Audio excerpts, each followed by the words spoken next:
మెదక్ జిల్లా దుబ్బాక నియోజకవర్గ యువజన కాంగ్రెస్ అధ్యక్షులుగా సయ్యద్ ఉసాముద్దీన్, చేగుంట యూత్ అధ్యక్షులు మోహన్ నాయక్ మాట్లాడుతూ, మా ఇద్దరి గెలుపుకు సహకరించిన దుబ్బాక ఇన్ఛార్జ్ చెరుకు శ్రీనివాసరెడ్డికి, చేగుంట మండల కాంగ్రెస్ పార్టీ కమిటీ సభ్యులకు, మండల కాంగ్రెస్ పార్టీ అధ్యక్షులు, కాంగ్రెస్ పార్టీ నాయకులకు, కార్యకర్తలకు వారు కృతజ్ఞతలు తెలిపారు. ఈ కార్యక్రమంలో మండల అధ్యక్షులు వడ్ల నవీన్ కుమార్, సీనియర్ నాయకులు, ఉపాధ్యక్షులు మాసాపేట శ్రీనివాస్, జనరల్ సెక్రటరీ కొండి శ్రీనివాస్, సాబర్, సయ్యద్ ఉసాముద్దీన్, మోహన్ నాయక్, సీనియర్ నాయకులు తదితరులు పాల్గొన్నారు.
Indian national youth Congress India లెవెల్లో మొత్తం ఆన్లైన్ ఓటింగ్ ద్వారా ఎన్నుకోవడం జరిగింది. ఇందులో స్టేట్ అధ్యక్షుడు, అలాగే జిల్లా అధ్యక్షుడు, అలాగే నియోజకవర్గ అధ్యక్షుడు, అలాగే మండల్ అధ్యక్షుడు, ఈ అన్ని అధ్యక్షుల యొక్క రిపోర్టింగ్ ఆన్లైన్ ద్వారా 3 నెలల క్రితం ఐవైసీ స్టార్ట్ చేసింది. ఈరోజు రిజల్ట్ వచ్చినందుకు చాలా సంతోషం.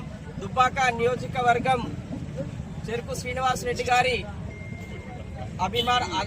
అనుసంధానంతో ఈరోజు దుబ్బాక నియోజకవర్గ యువజన కాంగ్రెస్ అధ్యక్షులుగా సయ్యద్ ఉసాముద్దీన్ గారు గెలుపొందారు.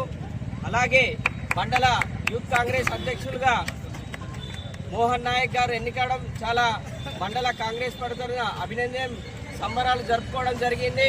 అలాగే మీరు కూడా, యువత కూడా మున్ముందు యూత్ కాంగ్రెస్కి సపోర్ట్ చేస్తూ, కాంగ్రెస్ పార్టీకి సపోర్ట్ చేస్తూ ఎన్నో అభివృద్ధి కార్యక్రమాలు చేసుకుందామని పిలుపునిస్తున్నాము. మండల కాంగ్రెస్ పార్టీ తరఫున ఘనంగా వాళ్లకు శుభాకాంక్షలు తెలియజేస్తూ, మరి యువతను కూడా మేము కోరుతున్నాము. యువత కాంగ్రెస్ తెలంగాణ రాష్ట్రంలో 6 సంక్షేమ పథకాలను, గ్యారంటీలను అమలు చేస్తున్నారు. ముఖ్యమంత్రి రేవంత్ రెడ్డి గారి ఆధ్వర్యంలో పాలన సక్రమంగా జరుగుతుంది. ఎవరి మాటలు వినకుండా ప్రజలందరూ కాంగ్రెస్ పార్టీకి సహకరించాలని, యువత కూడా మున్ముందు అందరూ యూత్ కాంగ్రెస్ లో జాయిన్ అయి కాంగ్రెస్ పార్టీని దేశవ్యాప్తంగా పటిష్టం చేసి పేద, బడుగు, బలహీన వర్గాలకు అండగా ఉంది ఏదైనా అంటే అది కాంగ్రెస్ పార్టీ. ఈ కాంగ్రెస్ పార్టీకి వెన్నుముక్క, పునాది లాంటిదే యూత్ కాంగ్రెస్. యూత్ కాంగ్రెస్ ఉంటేనే మన సీనియర్ కాంగ్రెస్ కి చాలా అండదండగా ఉంటుందని గెలిచిన వారికి శుభాభినందనలు తెలియజేస్తూ ధన్యవాదాలు తెలియజేస్తున్నాము.